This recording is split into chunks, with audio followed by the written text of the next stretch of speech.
And welcome back, once again adventurers, to Let's Play ChäoS. In the last episode, things took a bit of a turn after Takumi left his haunting ground of Ad Cafe, in which he, without meaning to, suddenly found himself in the very alleyway of his delusions. And yet what he ran into was no mere delusion, but nothing short of a veritable nightmare made reality. When he ran into the very object dart that was posted to him by the enigmatic Shogun, which could very well mean that the New Gen Madness has already claimed its third victim, but besides which, Takumi ran into a very familiar girl wearing the school uniform of Surume Academy. Not only has he seen her in his one of his previous delusions, in which she apparently knew who he was, both then and now, but for those of you who have been following this thus far, you may remember her from an even earlier delusion that we still don't know exactly how it fits into all this, or even if anything is that's happening is truly a delusion or not. Maybe we're just going horrifically insane in the process. But long story short, Takumi has returned to his base upon running away from the alley at the breakneck speed of sound and light, although again, the question remains as to, did what we witness, was that truly reality or a delusion, even more real than Takumi himself could ever conjure up? Who knows? But yeah, if we didn't already know that strange things were happening in the city of Shibuya, we do now. As if the previous New Gen crimes was not an indication. Now, continuing where we left off, I was running out of air. I could hear my own painful, ragged breathing. I was sitting in front of my PC monitor. My whole body was drenched in sweat, and it had soaked through to my clothes. What had happened just now? Had I imagined it? Therein lies the mystery. I was about to lose control of my nausea. To suppress it, I took some Coke out of the fridge and poured it in my mouth. It was a very real-seeming delusion, if I do say so myself, but way too guru. I still couldn't catch my breath. Would the delusion leave me without enough air? Like hell it would. Something about my right hand felt out of place. I'd been gripping my fist so tightly that my fingers turned white. I'd been utterly unaware that I was doing it. My heart pounding, I relaxed my muscles and slowly opened my hand. Oh dear, that was one of the metal stakes that was being used in the alleyway there. Well, I think we can safely say that we finally answered one such question to the mysteries that are currently surrounding Shibuya. What just transpired the previous night was no delusion.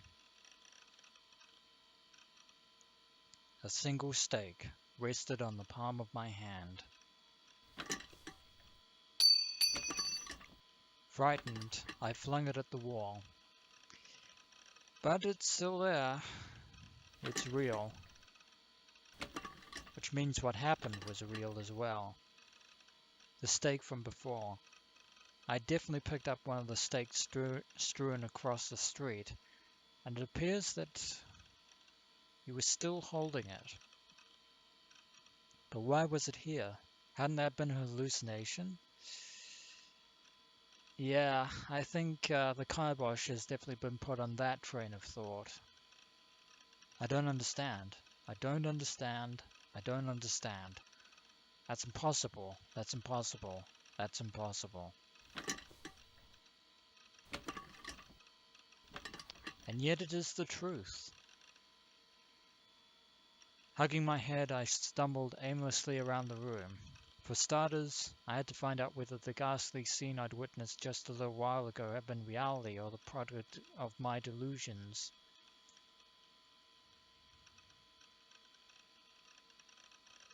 Or so I thought, but I stepped on the CD case that had fallen onto the floor and my foot slipped. I reached out, seeking to grab something to hold on, seeking something to grab onto, so as to keep myself from falling. Something tells me that this isn't going to end well for Takumi. What I grasped was the edge of the shelf where my wives were lined up. Yeah, I called it. Shit, I thought, but it was already too late. Unable to support myself, I collapsed on the floor. Above me, my prettily arranged figures came pouring down in huge numbers. God damn it. This was as bad as it got. Everything was at its absolute worst. It's only going to get even more worse. I stood up, groaning, and checked to see whether my figures were safe.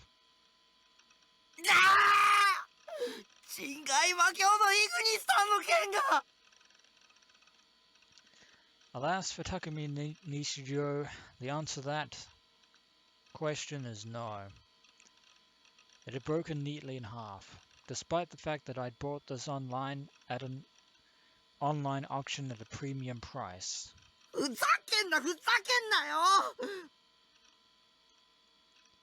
I tried to sort of piece this all back together, but even if I could line up the broken parts, it would be impossible to completely restore it. With this, it had lost all its value.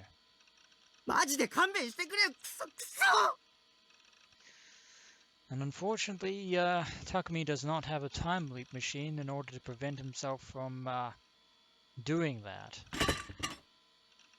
No resets for us. Not this time. Pissed off, I kicked at my chair. My eyes welled with tears. Why did this kind of thing have to happen to me? When did I ever do anything wrong? Not really sure I can explain that one. Plopping heartbrokenly in place, I spent some time looking at my swordless Ignis and getting depressed.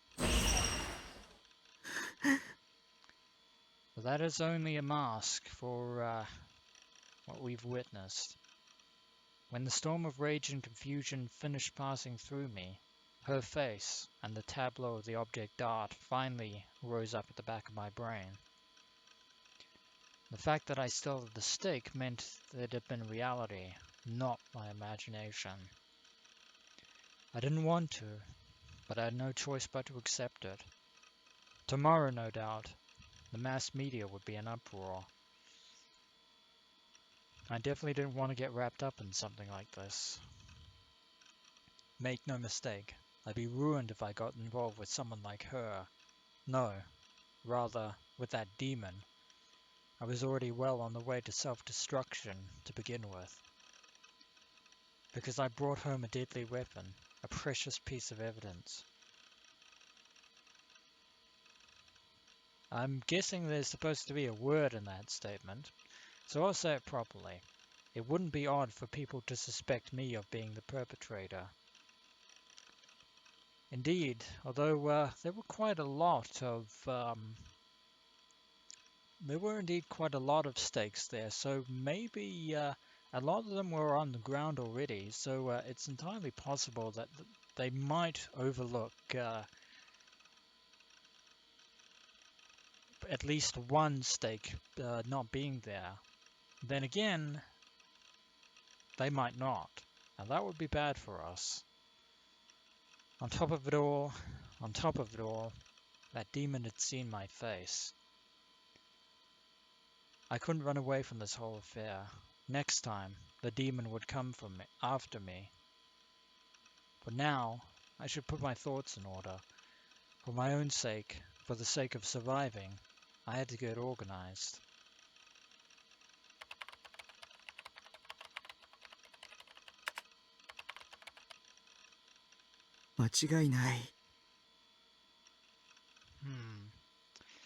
So apparently, Takumi seems to believe that for the moment, this mystery girl that we've encountered might actually either be Shogun or connected to Shogun. That's we currently don't actually have any real evidence to support either theory. あの写真は事件の予告メッセージみたいなものだったんだ。But that theory, however, is actually pretty valid. Shogun knew about the alleyway to begin with. If not, there was no way she would duplicate the killing method so faithfully. That was not a duplication. That girl must have begun by using composite photos to meticulously simulate the scene of the crime, and then on to the crime itself, which, although she'd probably call it her work of art. That's what it means to be a psycho. She must have tried to carry everything out to perfection. It seems like Takumi's panic is getting the better of him along his theorizing here. 頭がおかしいよ。でもどうしてそれを僕に。そもそもあの女はナイトハルトが僕だってどうやって知った？僕の名前をどうやって知った？ I was going to say not that Takumi has any sort of knowledge of forensics investigation, but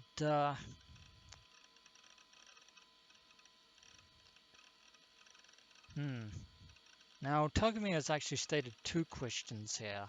It'll be interesting to know about the second, but she never actually mentioned the fact that Takumi is Nightheart from Ensu. Well, what should I do? That demon would come to kill me soon. I knew it. If she knew my name and email, there's a strong chance that she would have also found my address. Seated in my chair, I hugged my knees and buried my face in them. The abnormal killing method I'd seen yesterday. When I thought that I might be killed the same way, I couldn't keep my cool in the slightest. 死にたくない、死にたくない、死にたくない、死にたくない、死にたくない、死にたくない、死にたくない、死にたくない、死にたくない、死にたくない、死にたくない。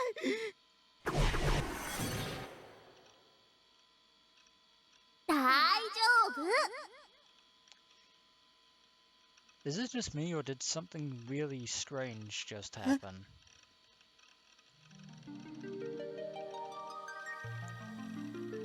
Saratan lay in front of my monitor and smiled at me. タッキー、あなたはこの部屋に引きこもってればいいんだよ。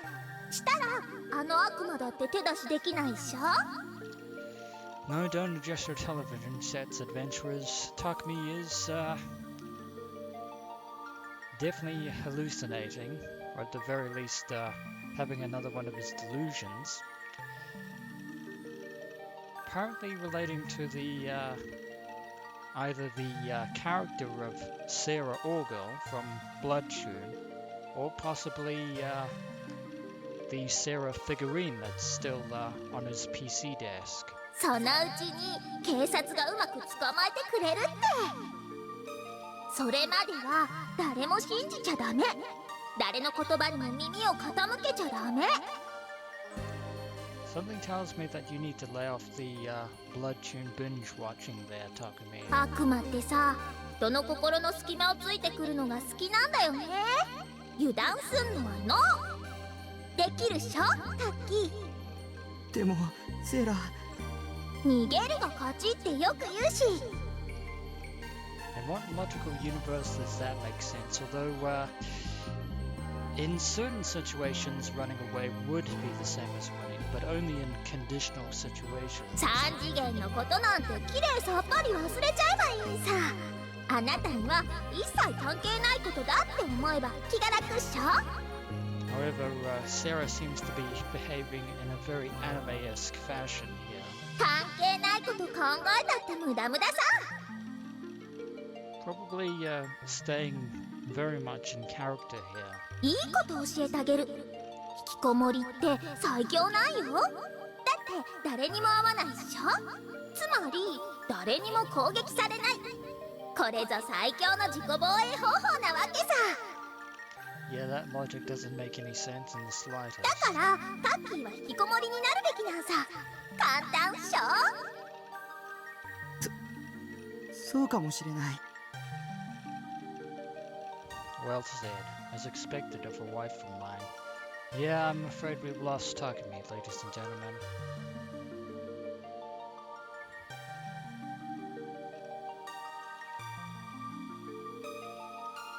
Facing forward, I gently picked Saratan up by her slender waist. No matter how close I brought her to my face, she kept smiling without making a single expression of disgust. ありがとうセイラ。おかげで勇気が出てきた。そうだよ。3次元なんてクソくらいだ。あの悪魔だって僕みたいなキモオタのことなんて気にも留めてないさ。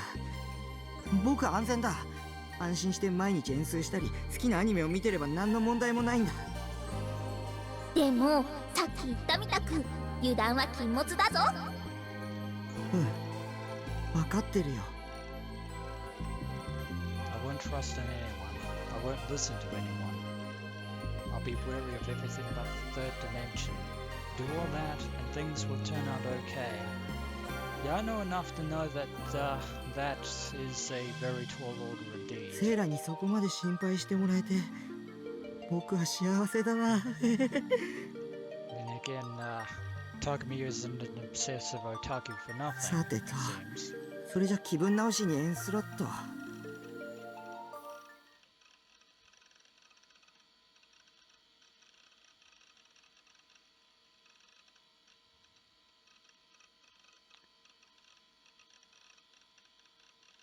And seems to be going very slowly here, but oh no, there we go.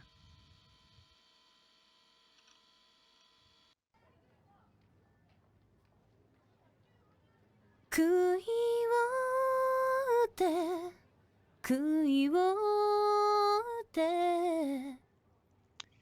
And now it seems that we're no longer with Takumi, but in a completely different area altogether.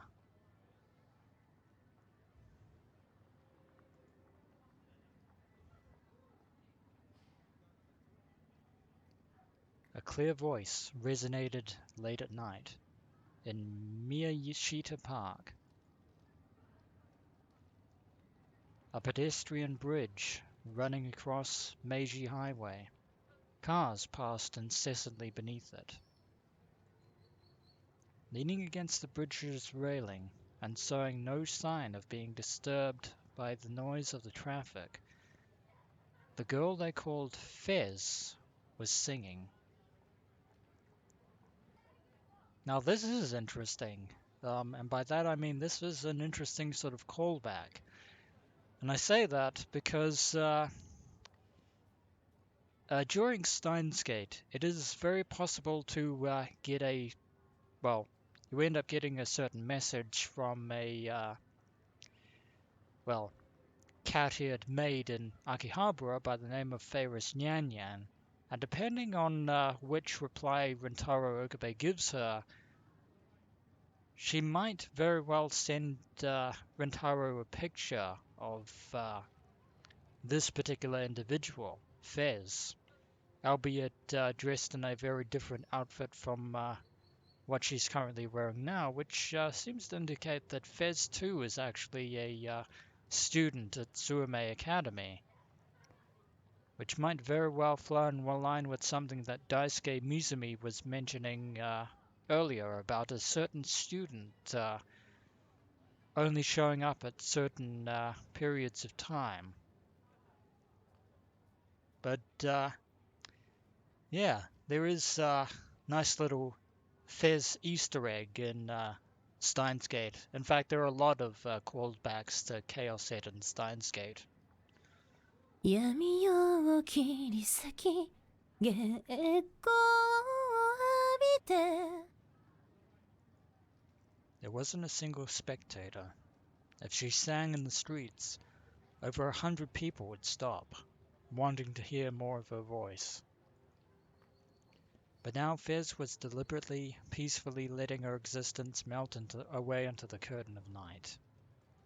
幾千もの鉄鎚は汝の痛みとなりて She was 今 content 解き放たれる to simply stand here quietly in this place. By doing so, she might become one with the darkness and be released, if only for a second, from the tainted air of the city called Shibuya. That was the feeling Fez had. やがて叫びは宙に舞い夜空は赤く染まるだろう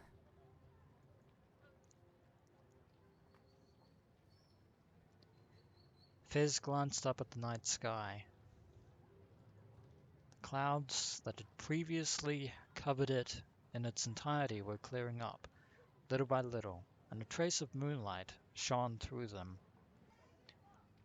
But the stars' hesitant winking was erased by Shibuya's blazing city lights. Ah, light pollution. 十字の杭は力となりやがて聖域へとたどり着く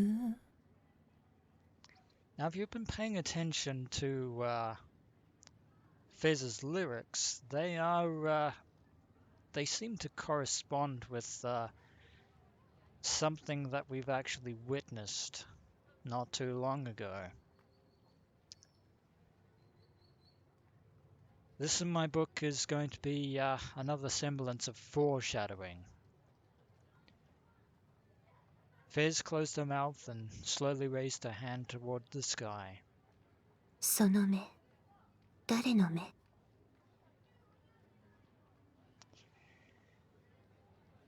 And there it is, the phrase that Fez herself might not actually be all that she seems either. Because remember the fact that Takumi said that he was the only one who had known about the phrase, whose eyes are those eyes? Of course, he'd forgotten the fact that Shogun had used them in his parting message. But now, of course, then again, they reappeared on the chalkboard, and I'm just recapping old news by this point. But now, Fez herself is aware of that particular coded phrase, which means that she definitely has a connection to all this, and who knows, maybe she was the one who actually wrote the words on the chalkboard to begin with. But either way,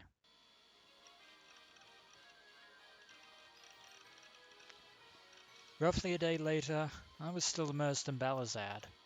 Depriving myself of time to eat, I single-mindedly focused on erasing Takumi Nishijo and existing as Nightheart. Well, that's good for you, Takumi, because I'm going to end this episode of Let's Play ChäoS, and when we return, we shall see if Takumi has managed to fully exorcise himself from his fears, if not his personal demons. Particularly one demon, in fact, that he believes is haunting him, who may very well be haunting him in reality. As always, dear adventurers, until next we meet.